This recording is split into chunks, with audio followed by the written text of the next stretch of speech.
बुद्धि और भाग्य की कहानी। दोस्तों, ये कहानी बहुत अच्छी है, शुरू से अंत तक ज़रूर देखिए। चेन्नई, जिसका नाम पहले मद्रास हुआ करता था, बहुत समय पहले वहाँ एक ब्राह्मण रहा करता था। आज के समय कुछ कहा नहीं जा सकता, लेकिन पहले कहा जाता था कि सरस्वती और लक्ष्मी जी की आपसा में नहीं बनती है, इसलिए वह सरस्वती का पुजारी ब्राह्मण निर्धन था। वह प्राचीन परंपरा के अनुसार शिष्य को पढ़ाता था। गुरुकुल की परंपरा के अनुसार शिष्य उसके लिए गांव-गांव जाकर भिक्षा मांगते। भिक्षा में जो भी मिलता था उसी से उनका गुजारा हो रहा था। ब्राह्मण की पत्नी के बच्चा होने वाला था। ऐसे में ब्राह्मण की पत्नी को चिंता होने लगी कि उसकी संतान का पालन पोषण इतनी गरीबी में कैसे होगा। इसी बात को लेकर वह अक्सर ब्राह्मण को उसकी गरीबी के लिए ताने मारने लगी। वह कहती, न जाने मुझे किन कर्मों की सज़ा मिली है, जो मेरे विवाह मेरे पिता ने एक कंगाल से कर दिया। ब्राह्मण को यह बात अच्छी न लगी। ताने सुन सुनकर वह परेशान हो चुका था।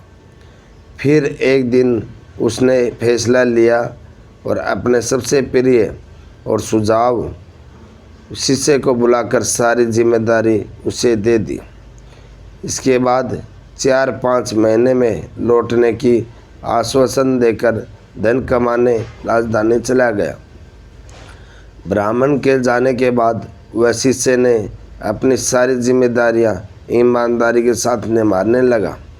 आसपास के गांव के लोग को जब ब्राह्मण के जाने को पता चला तो सब लोगों ने मिलकर ब्राह्मण के यहाँ अनाज और ज़रूरत का बाकी सामान भिजवा दिया। आश्रम में बाकी शिष्यों को वह शिक्षा देने लगा। इसी तरह सब कुछ सही रास्ते पर चलने लगा। एक रात को ब्राह्मणी ने पुत्र को जन्म दिया। दरवाजे के पास खड़े शिष्य को जब यह पता चला तो उसने सोचा कि आगे क्या क्या करना है। इस बारे में गांव के बुजुर्गों से सलाह लेनी चाहिए। वह जाने ही वाला था कि इतनी देर में वहाँ एक दुबला पतला ब्राह्मण लाठी के सहारे चलते चलते वहाँ आया। उसकी वेशभूषा देखकर शिष्य को लगा शायद वह कोई भिखारी है। शिष्य बोला, ओ बाबा, कौन हो तुम? आधी रात को यहाँ कैसे आना हुआ? अभी ये मत पूछो कौन हूँ मैं, मुझे कुछ काम है, बस तुम मुझे अंदर जा लेने दो। उस दुबले पतले ब्राह्मण ने जवाब दिया, ऐसे कैसे जा लेने दो? कम से कम अपना परिचय तो दीजिए।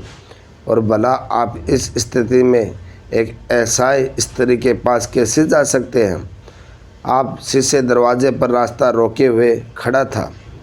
ब्राह्मण ने हंसते हुए जवाब दिया, तो सुनो, मैं विधाता हूँ, सबका भाग्य लिखने वाला।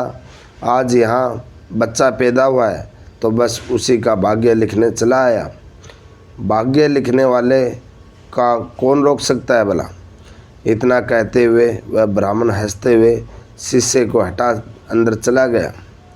जब वह बाहर आया तो उस शिष्य ने उत्सुकता पूछा, महाराज, फिर क्या लिखा आपने मेरे गुरु भाई के भाग्य में?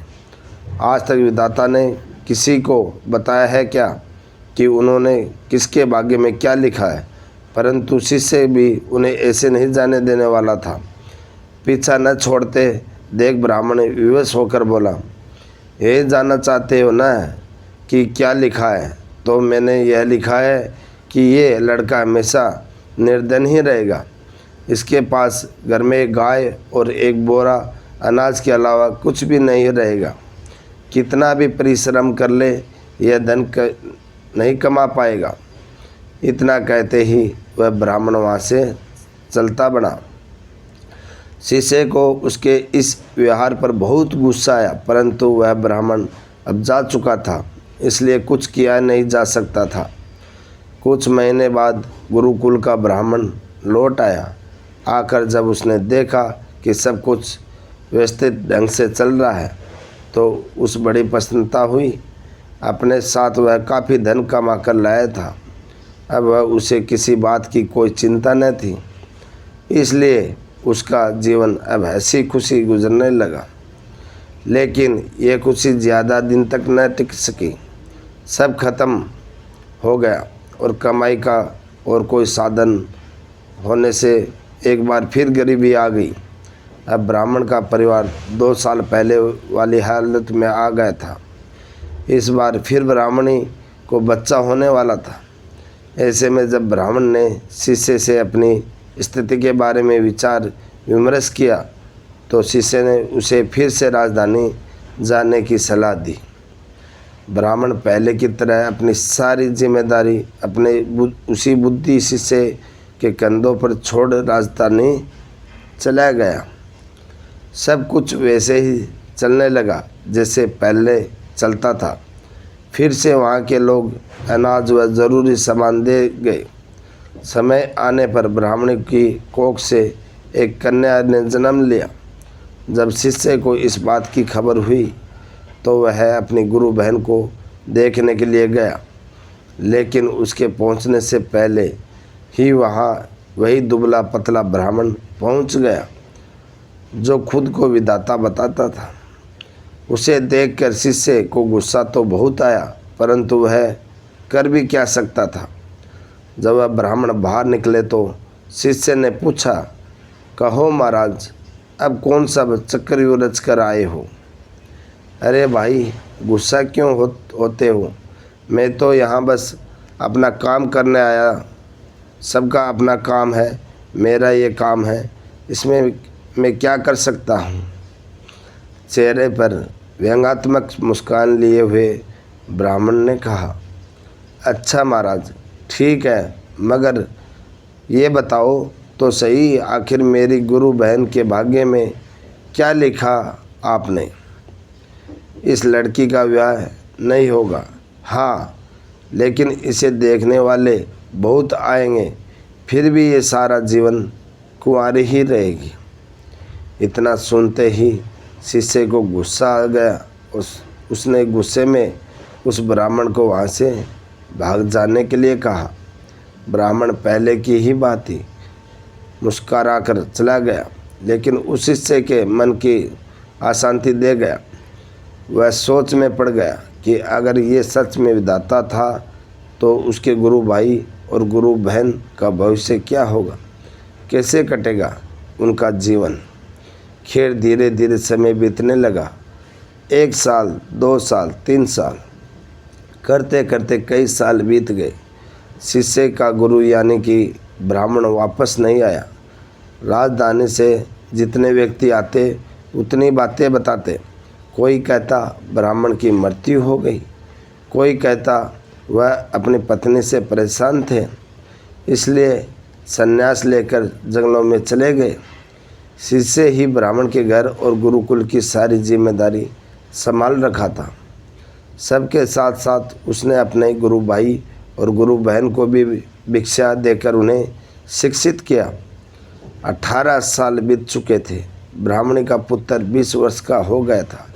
शिष्य को लगने लगा कि अब उसका गुरु भाई गुरुकुल की व्यवस्था संभालने लायक हो गया। इसी विचार से अब शिष्य अपनी सारी जिम्मेदारी उसे देकर वहाँ से विदा लेने चाहता था। ब्राह्मणी व उसके पुत्र और पुत्री ने उस शिष्य को रोकने का बहुत प्रयास किया, मगर सब व्यर्थ था। शिष्य जब जा रहा था तब गुरु भाई उसे छोड़ने कुछ दूर तक उसके साथ गया। जब गुरु भाई आशीर्वाद लेकर वापस लौटने को हुआ तब उस शिष्य ने उससे कहा, भाई मैं जो जा रहा हूँ, मगर जो मैं अभी तुम्हें 2 बातें बताऊँगा, उस बात का ध्यान रखना। पहला, कभी भी अपने घर पर अनाज से भरा हुआ बोरा और दूध देने वाली गाय मत रखना।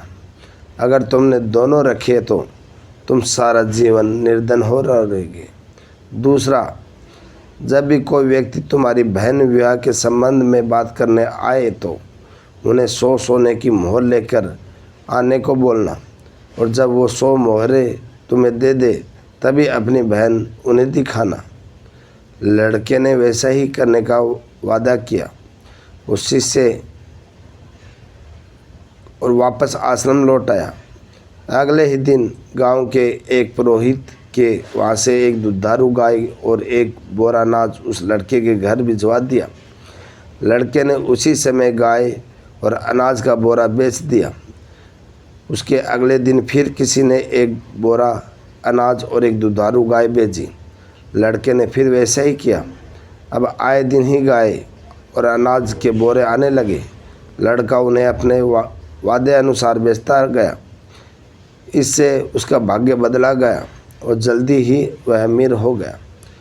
थोड़े ही दिनों में उसकी बहन के विवाह की उम्र भी हो गई थी। विवाह के लिए कई लोग लड़के को संपर्क करने लगे। उस लड़के को अपना वादा याद था। उसकी बहन को जो भी देखने आता वह उससे 100 स्वर्ण मुद्रा ले लेता। इसी तरह वह और भी धनी हो गया और उनका जीवन सुखमय हो गया। इसी तरह कई साल बीतते गए। एक दिन उस शिष्य का मन हुआ कि क्यों न अपने गुरु के परिवार को देख लिया जाए कि उनका भाग्य कैसा चल रहा है। इसी विचार के साथ वह वहाँ चल दिया।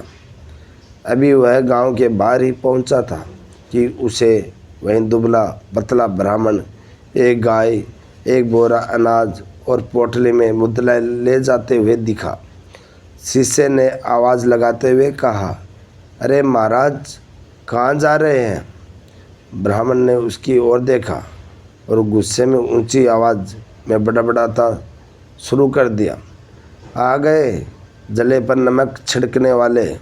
देख लो, ये सब तुम्हारा ही किया धरा है।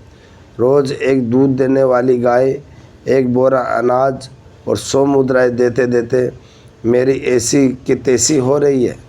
दिमाग काम नहीं करता है कि तुम्हारे इस चक्रव्यूह से कैसे निकलूं।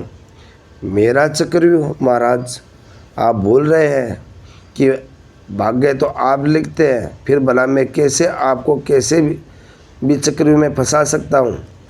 शिष्य ने चुटकी लेते हुए कहा, बेटा, मैं तेरी बुद्धि से हार चुका हूँ। मेरी सहायता कर और मुझे इस झंझट से निकलना है तो उन दोनों की भाग्य की रेखा मिटा दीजिए।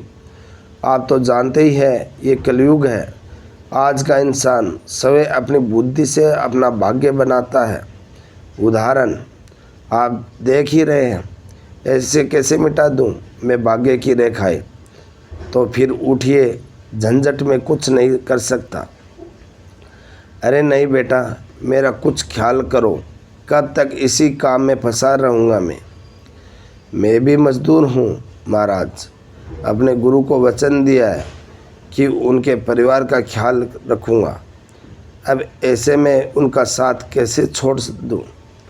वैसे भी इस दुनिया में कुछ पाने के लिए कुछ तो खोना ही पड़ता है, और फिर मुझे तो अपनी बहन का विवाह भी करना है। अगर आप मेरी बात मान ले तो आपको अपनी समस्या का हल मिल जाएगा। कुछ देर सोच विचार करने के बाद उस ब्राह्मण ने गाय, अनाज का बोरा और मुद्रा की पोटली उस शिष्य को दे दी और बोले, जाओ, मिटा दी उनकी भाग्य की रेखाएं। तुम्हें उनका जैसा भी भविष्य बनाना है बना लो, मैं कोई रुकावट नहीं डालूँगा।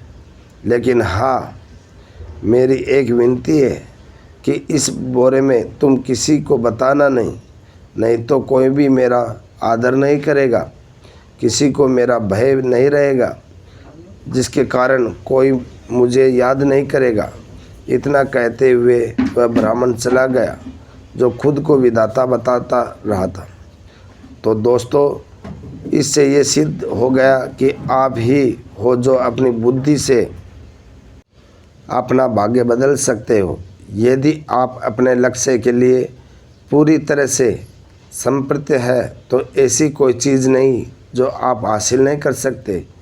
हो सकता है हमारी परेशानियां में ही हमारी सफलता कहीं छुपी हो। ये तो हमारी मानसिकता पर निर्भर करता है कि हमारा जीवन कैसे होने वाला है। बुद्धि और भाग्य की कहानी आपको कैसी लगी? बुद्धि और भाग्य की कहानी के बारे में अपने विचार कमेंट बॉक्स में बताना न भूलें और SK शर्मा 2268 चैनल को सब्सक्राइब ज़रूर करें। बेल आइकन प्रेस करना न भूलें। दोस्तों, वीडियो पसंद आई है तो लाइक और शेयर ज़रूर करें। धन्यवाद।